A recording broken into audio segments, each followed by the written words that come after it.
সবার লোক মারা গেছে, কিন্তু আমাদের লোককে দফায় দফায় ফাঁসি দেওয়া হয়েছে।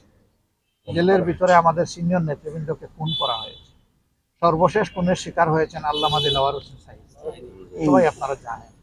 তো এগুলো আমাদের দুঃখ পেত। আমাদের অফিসগুলা সিলগালা করে রাখা হয়েছিল, আমাদের নিবন্ধন কেড়ে নেওয়া হয়েছিল, শেষ মুহূর্তে এসে আমাদেরকে নিষিদ্ধ করা হয়েছে। এগুলো আর কারো করা হয়নি। বোলডোজার দিয়ে কোনো দলের নেতাকর্মীদের বাড়ি ভাঙা হয়নি, কিন্তু আমাদের বাড়ি ভাঙা হয়েছে।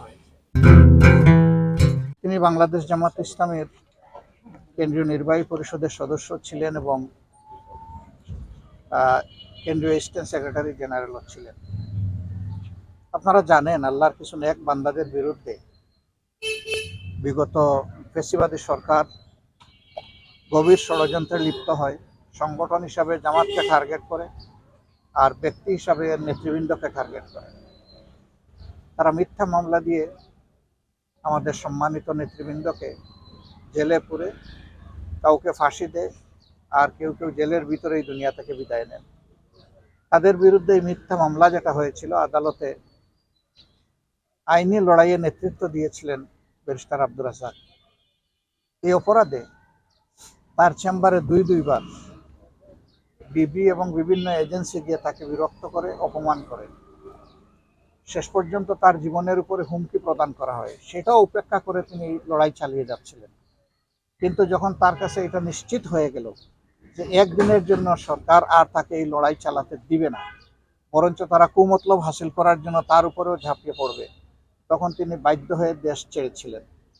তার ব্রিটেনেরও নাগরিকত্ব আছে, সেখানে তিনি ছিলেন।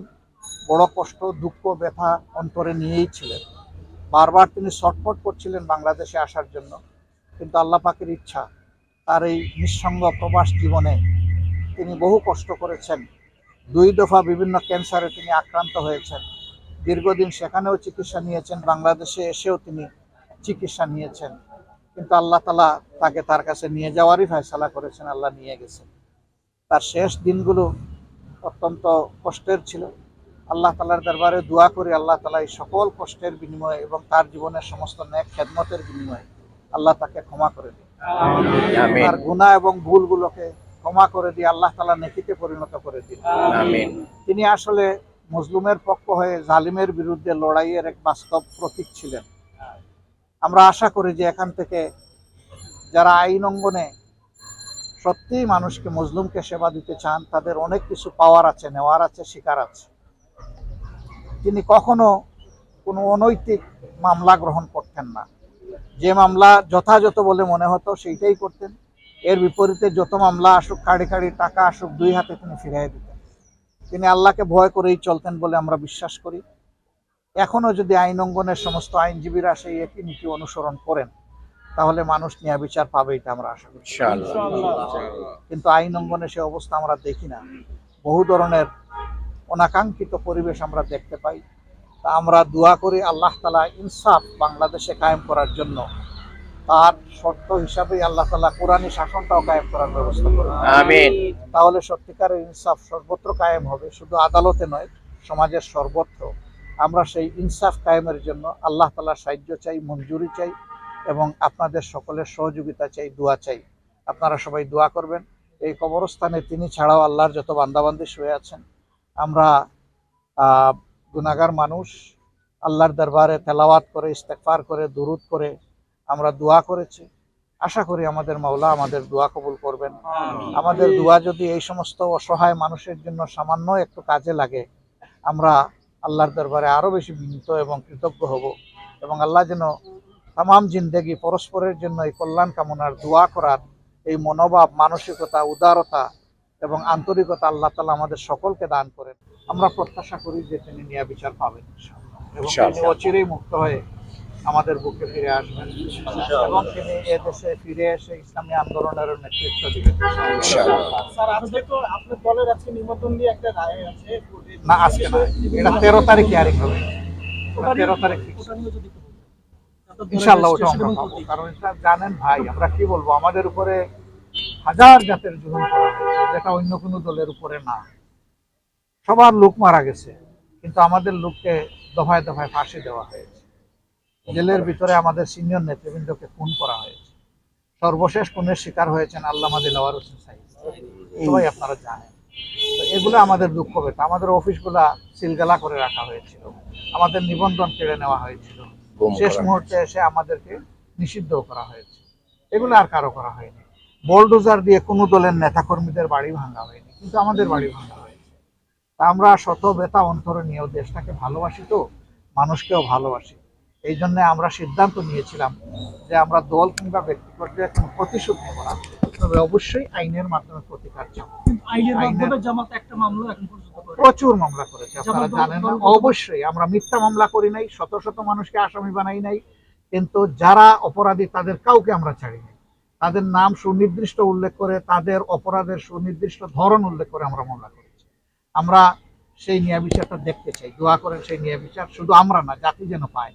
এই যে 24-এর আন্দোলনে যারা শহীদ হলো, যারা পঙ্গু আহত হলো, যারা জীবনের তরে জিন্দা শহীদ হয়ে এখন বিছানায় পড়ে আছে, কাতরাচ্ছে, অন্ধ হয়ে, প্যারালাইজড হয়ে, তারা যেন ন্যায় বিচারটা পায়।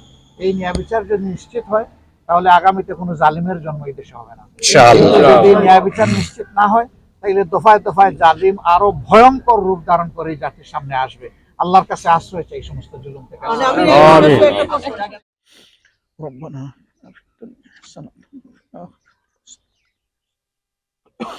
ইয়া আল্লাহ, তোমার বান্দী শামসুন নাহার রব্বুল আলামিন দুনিয়া ছেড়ে চলে গেছে। স্বামী যখন জেলের অন্ধকার,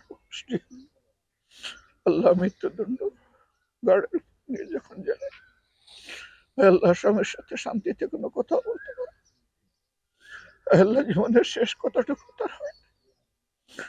আল্লাহ এই অবস্থায় তিনি দুনিয়া থেকে বিদায় নিয়েছে। রব্বুল আলামিন তার প্রিয় স্বামী এখন পর্যন্ত মাবুদ জিন্দা না হয়েছে।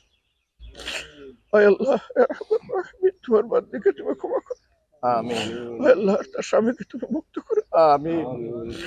ইয়া রাব্বুল আলামিন, ইয়া রাহমান রাহিম, দুনিয়ায় তো কথা বলতে পারলেন না, আল্লাহ জান্নাতে তুমি তাদেরকে মিলিত করে দিও, আমিন। আল্লাহ দুনিয়ার সমস্ত অবলা কথাগুলো সেখানে যেন বলতে পারি, আমিন। ইয়া রাব্বুল আলামিন, ইয়া আল্লাহ আমাদের ভাইকে তুমি সবরে জামিল আতা করো, আমিন। আল্লাহ তাদের ছেলে সন্তান মেয়ে সন্তানকে তুমি মাহমুদ সবর আখতিয়ার করার তৌফিক দাও, আমিন। আল্লাহ এই পরিবারটা আজকে ছিন্ন ভিন্ন হয়ে গেছে। হে রব্বুল আলামিন, এক একজন এক এক দেশে থাকে, আল্লাহ কেন হয়েছে তুমি জানো সবকিছু। আল্লাহ আমরা তোমার কাছে সব জুলুমের প্রতিকার চাই। তুমি যেদিন ওয়াহিদুল কাহার হিসাবে আল্লাহ বিচারের আসনে বসবে, সেদিন তুমি আমাদেরকে নিয়ে বিচার উপহার দিও। ইয়া রাব্বুল আলামিন, সকল জুলুম যারা আমাদের উপরে করেছে, আল্লাহ একটা একটাকে ধরে যদি তুমি জাহান্নামে দাও, আমাদের কোনো লাভ নাই মাওলা। ইয়া আল্লাহ, কিন্তু ধরে ধরে যদি সবগুলোকে হেদায়েত দিয়ে দাও, আমাদের অনেক লাভ হবে। আল্লাহ এদেরকে তুমি হেদায়েত দাও, আল্লাহ এদেরকে তুমি হেদায়েত দাও। আল্লাহ তুমি একরামাকে হেদায়েত দিয়ে সেনাপতি বানাইয়া যুদ্ধে শহীদ করতে পারছো, আল্লাহ এদের মধ্য থেকে তুমি একরামা তৈরি করে দিতে পারো। আল্লাহ কুলা তলোয়ার দেওয়া, ইয়া আল্লাহ রাসূলকে হত্যা করার শপথকারী আল্লাহ উমর ইবনুল খাত্তাবকে তুমি কবুল করেছো আল্লাহ। ইয়া আল্লাহ এই ধরনের উমরদেরকে আমাদের মুখে তুমি দাও আল্লাহ, আমিন। ইয়া রাব্বুল আলামিন, ইয়া আরহামার রাহিমিন, এরপরে যদি কাদের পরিণতি আবু জাহলের মতো হয়, আমাদের কোনো আপত্তি নাই। আল্লাহ পরিণতি যদি আবু লাহাবের মতো হয়, আমাদের কোনো আপত্তি নাই। উম্মে জমিলের মতো হয়, আমাদের কোনো আপত্তি নাই। ইয়া রাব্বুল আলামিন, সবকিছুর ফয়সালার চূড়ান্ত মালিকানা তোমার হাতে মাওলা। ইয়া আল্লাহ, কিন্তু আমরা মানুষের ধ্বংস চাই না, কল্যাণ চাই। হে রব্বুল আলামিন, যার কপালে যার কিসমতে কল্যাণ নাই, তার জন্য তোমার ফয়সালাই যথেষ্ট আল্লাহ। আল্লাহ আমাদের এই জমিনটাকে এত এত ইয়া আল্লাহ শহীদদের রক্ত আর মজলুমদের চোখের পানি দিয়ে আল্লাহ এই জমিটাকে তুমি ধুয়ে মুছে পরিষ্কার করে দাও। আল্লাহ তোমার কুরআনের জন্য তুমি কবুল করে দাও। আল্লাহ শহীদদের পথ ধরে তুমি আমাদেরকেও কি দয়া করে মাবুদ শহীদ হিসেবে কবুল করবে মওলা। আল্লাহ এই বহুত বড় মায়ার মওত, ইয়া আল্লাহ বড় লোভনীয় মওত আল্লাহ। ইয়া আল্লাহ এই মওত তুমি আমাদেরকে দান করিও মওলা। আর যাদেরকে রেখে তুমি উম্মার খেদমত করাতে চাও, তাদেরকে তুমি তৌফিক দিও মওলা। ইয়া রাব্বুল আলামিন, ইয়া আরহামার রাহিমিন, ইয়া আল্লাহ সব প্রতিকূল পরিবেশকে তুমি অনুকূল বানিয়ে দাও, আমিন। আল্লাহ তোমার দিন যে সমস্ত মানুষের জন্য কল্যাণের, এটা বুঝার তৌফিক দাও। আল্লাহ বিশ্বজুড়ে যুদ্ধের যে দাবানল জ্বলে উঠেছে মওলা, তুমি তা নিভিয়ে দাও। আমিন আল্লাহ এর পিছনে যারা উস্কানি দিচ্ছে তাদেরকে তুমি সুবুদ্ধি দান করো, আমিন আর না হয় তাদের আগ্রাসী হাতকে তুমি অবশ করে দাও মৌলা। আমিন ইয়া রাব্বাল আলামিন, মুসলমানরা আজকে বিভিন্ন জায়গায় নির্যাতিত মজলুম মৌলা।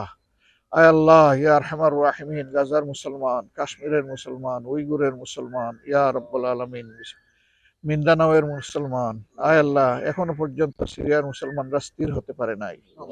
আয় আল্লাহ লেবাননের মুসলমান, আয় রব্বুল আলামিন, আয় আল্লাহ, আয় রব্বুল আলামিন, তুমি তো সাক্ষী সারা মিশরকে তোমার গোলামদেরকে দিয়ে মরে রেখেছে কারাগার। আল্লাহ তুমি তাদের সকলের সঙ্গী হয়ে যাও। ইয়া আল্লাহ তাদের মুক্তির ব্যবস্থা করে দাও, জাতির মুক্তি এবং ব্যক্তির মুক্তি সবকিছু তুমি দান করো মৌলা। ربنا تقبل منا إنك أنت السميع العليم وتب علينا يا مولانا إنك أنت التواب الرحيم. سبحان ربك رب العزة عما يصفون وسلام على المرسلين الحمد لله.